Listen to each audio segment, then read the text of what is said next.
अगर आपके बच्चे भी किसी भी डाकघर में नहीं गए हैं, पोस्ट ऑफिस पे नहीं गए हैं, तो उनको भी लेटर लिखना बहुत मुश्किल लगता होगा, खासकर अगर वो हिंदी में पूछा जाए पत्र लेखन। क्योंकि पत्र लेखन जो होता है वो दो तरह से पूछा जाता है, एक औपचारिक पत्र होते हैं, एक अनौपचारिक पत्र होते हैं।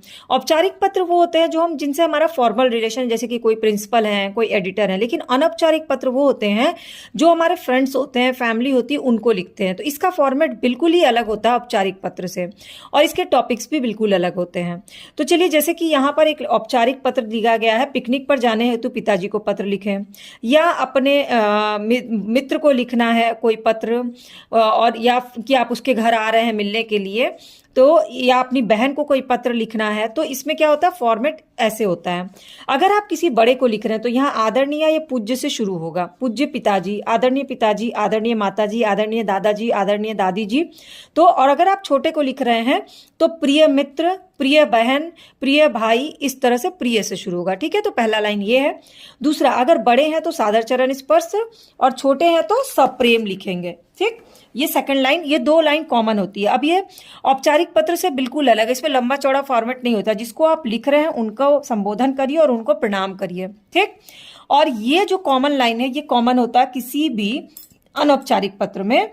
जैसे कि मैं यहाँ कुशल पूर्वक हूँ, आशा है कि आप सब भी सकुशल और आनंद से होंगे। मैं अपनी पढ़ाई और स्वास्थ्य दोनों पर विशेष ध्यान दे रहा हूँ। क्योंकि आप पिताजी को लिख रहे हो तो अपना हालचाल तो देना होगा और उनका भी पूछना होगा।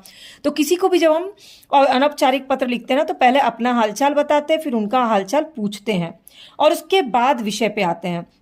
पिछले सप्ताह मेरे विद्यालय में निबंध प्रतियोगिता आयोजित की गई, जिससे मुझे प्रथम स्थान प्राप्त हुआ। तो पहले अपने पिताजी को अपने स्कूल का अपडेट दीजिएगा, और उसके बाद पैराग्राफ चेंज करके विषय पे आइएगा। पिताजी, अगले महीने इतने से इतने तारीख तक हमारी कक्षा के बच्चे घूमने के लिए शिमला जा रहे हैं। पहले आप पिकनिक का डिटेल बताइए, उसके बाद बताइए कि ताकि आपके पिताजी को टेंशन ना हो, हमारे साथ विद्यालय के अध्यापक भी जाएंगे। सिक्योरिटी आपने बता दी।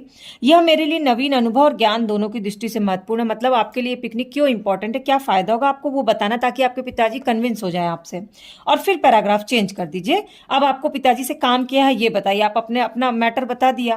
पिकनिक पे जाने के लिए स्वीकृति चाहिए, और अनुरोध है कि 800 रुपये मनी ऑर्डर से भेज दीजिए। मतलब एक तो स्वीकृति भी और आपको धनराशि भी चाहिए पिकनिक एंजॉय करने के लिए, पिकनिक पे जाने के लिए। मैटर का क्लोज हो गया, फुल स्टॉप कर दीजिए। उसके बाद घर के अन्य जो सदस्य हैं उनको चरण स्पर्श और प्यार दीजिए, ये लिखिएगा। और फिर लास्ट में लिख दीजिएगा आपका प्रिय पुत्र, अपना नाम लिख लीजिएगा। इसमें बस एक जो लेटर आता है ना, जब आप किसी को संवेदना पत्र भेजते हैं तो बहुत छोटा सा लेटर होता है, जिसमें हालचाल नहीं पूछा जाता है। सीधे समाचार सुनकर के जो दुख हुआ है वो बताया जाता है, और मैं इस दुख की घड़ी में आपका साथ हूं ये बताया जाता है।